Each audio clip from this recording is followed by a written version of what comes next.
I think China would have been in a parlous condition.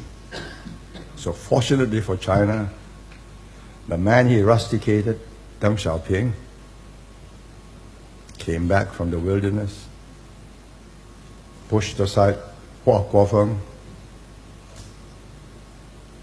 In 1978, he visited Bangkok, Kuala Lumpur, and Singapore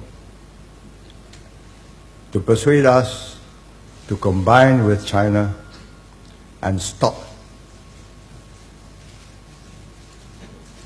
Vietnam, the Cuba in Southeast Asia of the Soviet Union.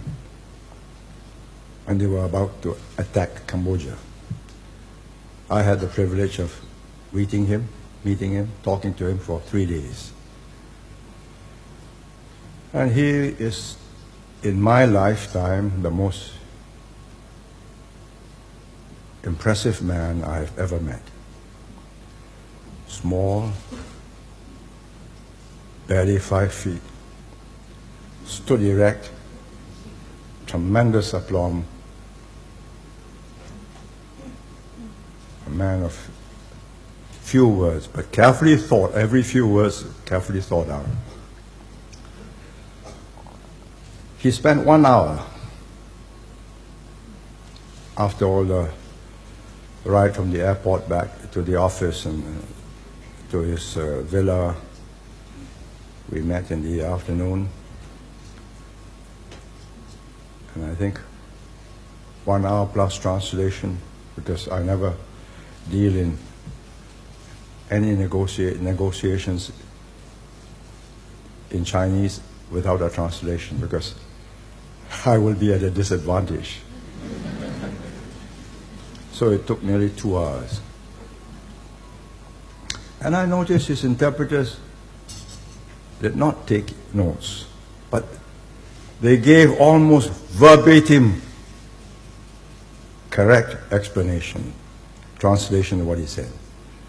So my surmise was that he made the same spiel in Bangkok, in Kuala Lumpur, and this was the 3rd rehearsal. So the translators knew it by heart. When he finished, urging us why we should combine and stop Vietnam from imperiling the rest of Southeast Asia, it was about 6:30. I said, would you like me to respond now?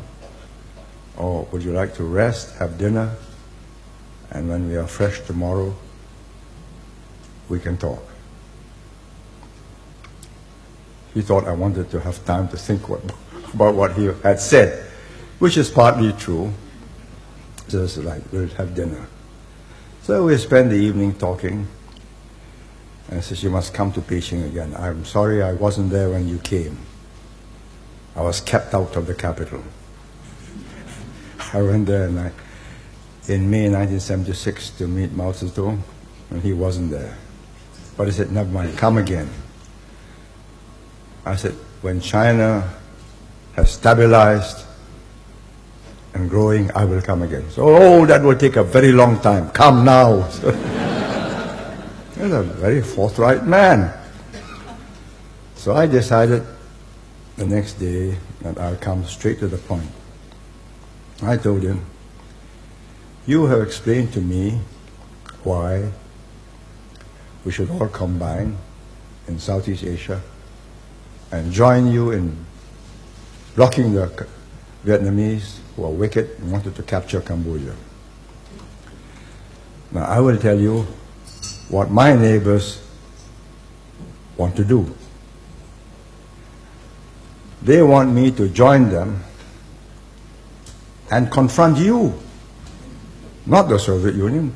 The Soviet Union is thousands of miles away, and the Soviet Union has no broadcasting station, egging, urging, agitating communist parties in Southeast Asia to overthrow their governments. You are, from your radio stations in South China.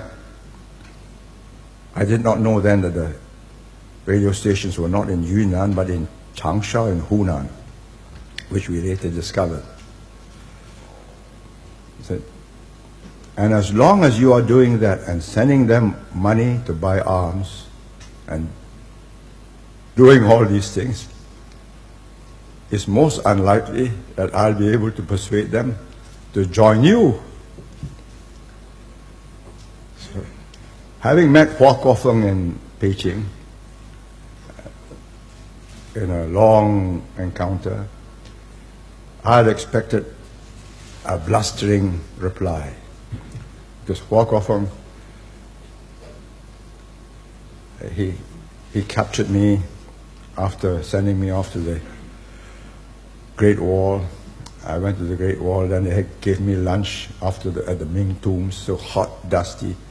I downed beer, then I arrived back at the guest house at Tiao Yu Tai. I said, meeting. Oh?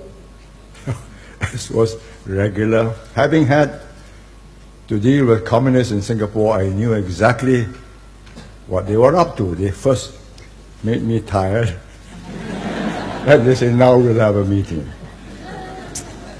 So I said, okay, right. I said, I'll wash up first.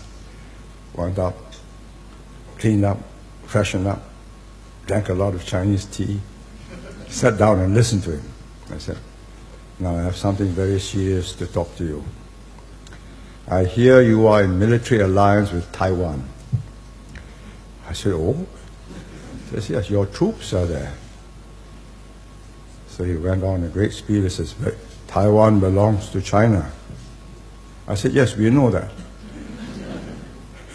But the de facto control is with the nationalist government, and I have to go there and deal with them. So it's a very serious matter. I said, we are not training with the Taiwanese troops. We are not in alliance with Taiwan.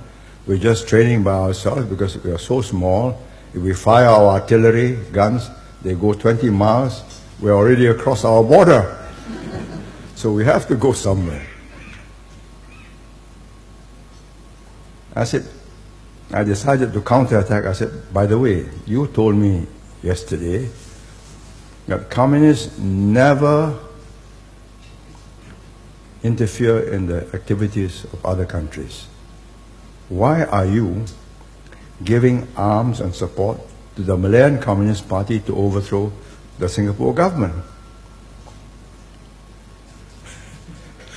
So he was not briefed on this. So his foreign minister wrote up a long note for him. He just pushed it aside. He knew there was no chance his reading it, mastering the facts, and then arguing with me. So he pushed it aside, says, never mind. But let me tell you this, wherever communists fight, they will win. So I had expected Deng Xiaoping to tell me something like that. He paused, he closed his eyes, looked at me and said, what do you want me to do? I took a deep breath and I said, this man can do business. I said, stop it. Change your policy. Then we'll join you and stop the Vietnamese.